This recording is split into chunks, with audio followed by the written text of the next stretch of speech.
3i atlas. ಇದು ಇಂಟರ್ಸ್ಟೆಲ್ಲಾರ್ space ಅಂದ್ರೆ ನಕ್ಷತ್ರಗಳ ನಡುವೆ ಇರುವ ಶೂನ್ಯ ಪ್ರದೇಶದಿಂದ ನಮ್ಮ ಕಡೆಗೆ ಬಂದಿರುವ ಒಂದು ವಿಚಿತ್ರವಾದ ಅತಿಥಿ. ಇದು ನಮಗೆ ಕೆಲವು ರಹಸ್ಯ ಸಂಕೇತಗಳನ್ನ ತಂದ ಹಾಗಿದೆ.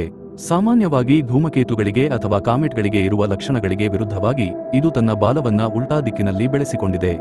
ಅಸಲಿಗೆ ಇದು ನಿಜವಾಗಲೂ ಒಂದು ಧೂಮಕೇತುನ ಅಥವಾ ಬೇರೆ ಗ್ರಹದ ಜೀವಿಗಳು ಕಳುಹಿಸಿದ ಟೈಮ್ ಕ್ಯಾಪ್ಸೂಲ್ ಇರಬಹುದಾ? ಇದೇನಿದು ಅಂತೀರಾ? ನಮ್ಮ ಸೋಲಾರ್ ಸಿಸ್ಟಮ್ಗೆ ಇದರ ಎಂಟ್ರಿ ಒಂದು ಕಾಕತಾಳೀಯ ಇರಬಹುದು. ಆದರೆ ಡಿಸೆಂಬರ್ 2025ರಲ್ಲಿ ಈ 3i ಅಟ್ಲಸ್ ಜೊತೆ ಏನ್ ಜರಗಲಿದೆ? ಇದಕ್ಕಾಗಿ ಪ್ರಪಂಚದಾದ್ಯಂತ ಇರುವ ವಿಜ್ಞಾನಿಗಳು ಯಾಕೆ ಇಷ್ಟು ಕುತೂಹಲದಿಂದ ಕಾಯ್ತಾ ಇದ್ದಾರೆ? ಬನ್ನಿ ಇವತ್ತಿನ ವಿಡಿಯೋದಲ್ಲಿ ಈ ಮಿಸ್ಟರಿಯನ್ನ ಭೇದಿಸೋಣ.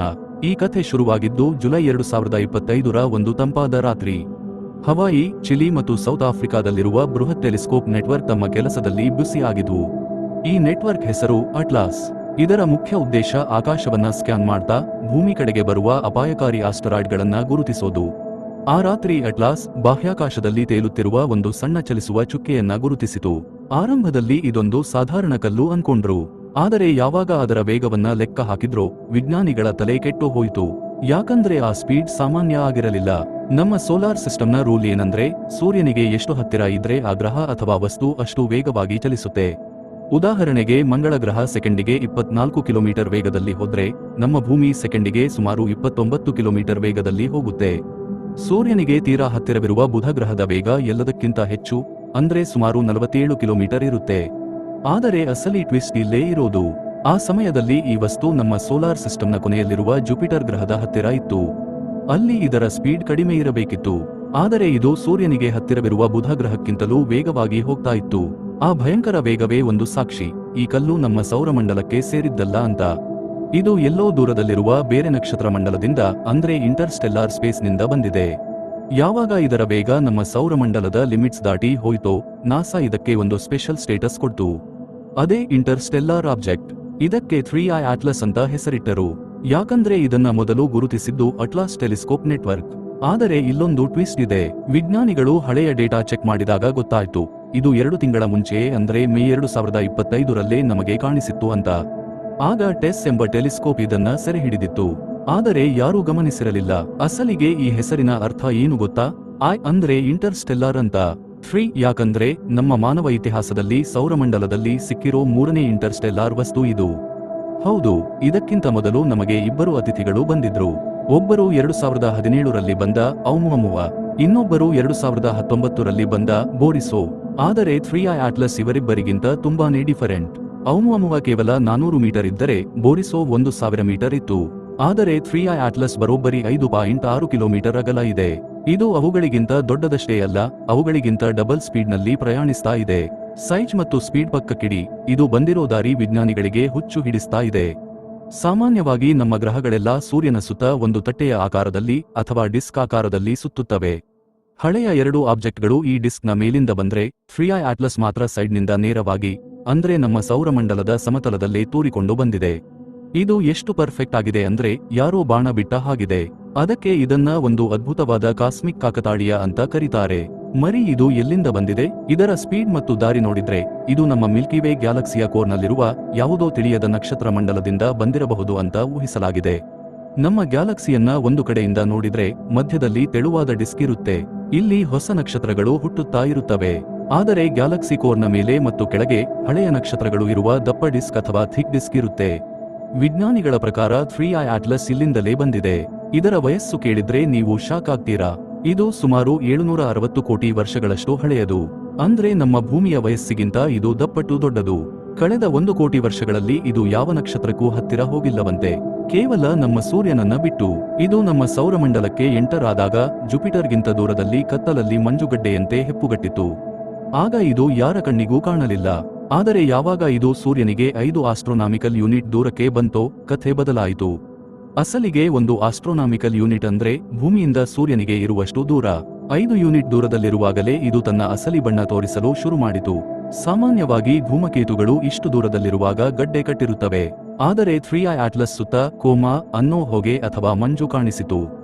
ಇಷ್ಟು ಬೇಗ ಗ್ಯಾಸ್ ರಿಲೀಸ್ ಆಯ್ತು ಅಂದ್ರೆ ಅರ್ಥ ಒಂದೇ, ಇದು ಕಾರ್ಬನ್ ಡೈಆಕ್ಸೈಡ್ ಅಥವಾ ಡ್ರೈ ಐಸ್ ನಿಂದ ಕೂಡಿದೆ. ಇದು ಸೂರ್ಯನ ಸಣ್ಣ ಶಾಖ ತಾಗಿದರೂ ಕರಗಿ ಹೋಗುತ್ತೆ. ಆಮೇಲೆ ಇದು ಜುಪಿಟರ್ ಕಕ್ಷೆ ದಾಟಿ ಮಂಗಳ ಗ್ರಹದ ಕಡೆಗೆ ನುಗ್ಗಿ ಬಂತು. ಅಕ್ಟೋಬರ್ 3, 2025ರಂದು ಒಂದು ಅದ್ಭುತ ನಡೆಯಿತು.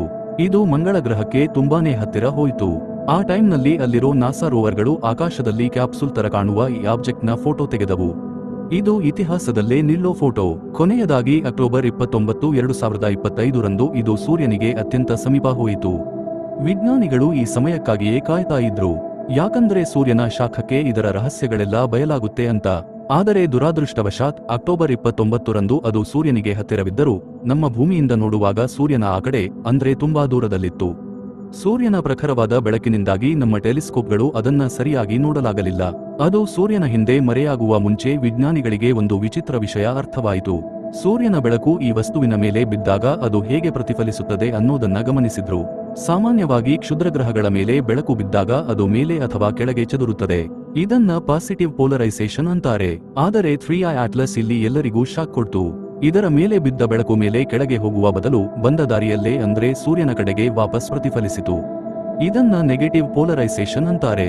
ಸ್ಪೇಸ್ ಹಿಸ್ಟರಿಯಲ್ಲಿ ಯಾವ ವಸ್ತು ಕೂಡ ಇಷ್ಟು ಎಕ್ಸ್ಟ್ರೀಮ್ ಆಗಿ ಹೀಗೆ ರಿಯಾಕ್ಟ್ ಮಾಡಿಲ್ಲ.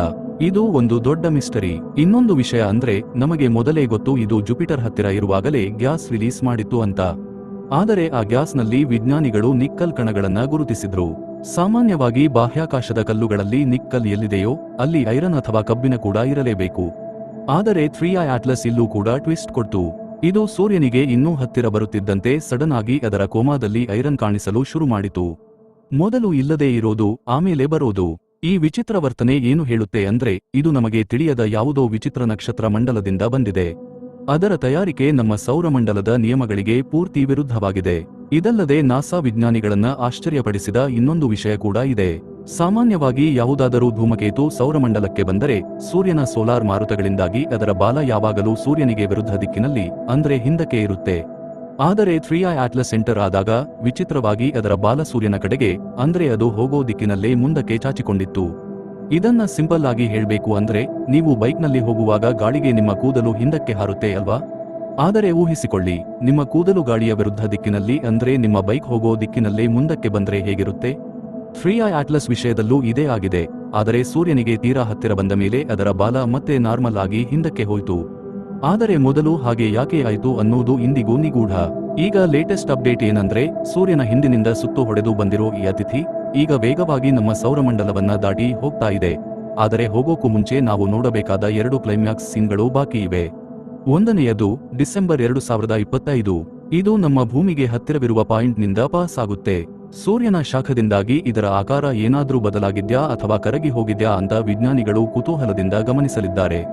ಇನ್ನು ಎರಡನೇ ವಿಷಯ ಮಾರ್ಚ್ 16, 2026ರಂದು ಇದು ಕೊನೆಯದಾಗಿ ಗುರುಗ್ರಹದ ಹತ್ತಿರ ಹೋಗುತ್ತೆ. ಆ ಸಮಯದಲ್ಲಿ ಗುರುಗ್ರಹದ ಸುತ್ತ ತಿರುಗುತ್ತಿರುವ ನಾಸಾದ ಜೂನೋ ಪ್ರೋಬ್ ಇದರ ಕೊನೆಯ ಫೋಟೋ ತೆಗೆಯಲು ಪ್ರಯತ್ನ ಪಡುತ್ತೆ.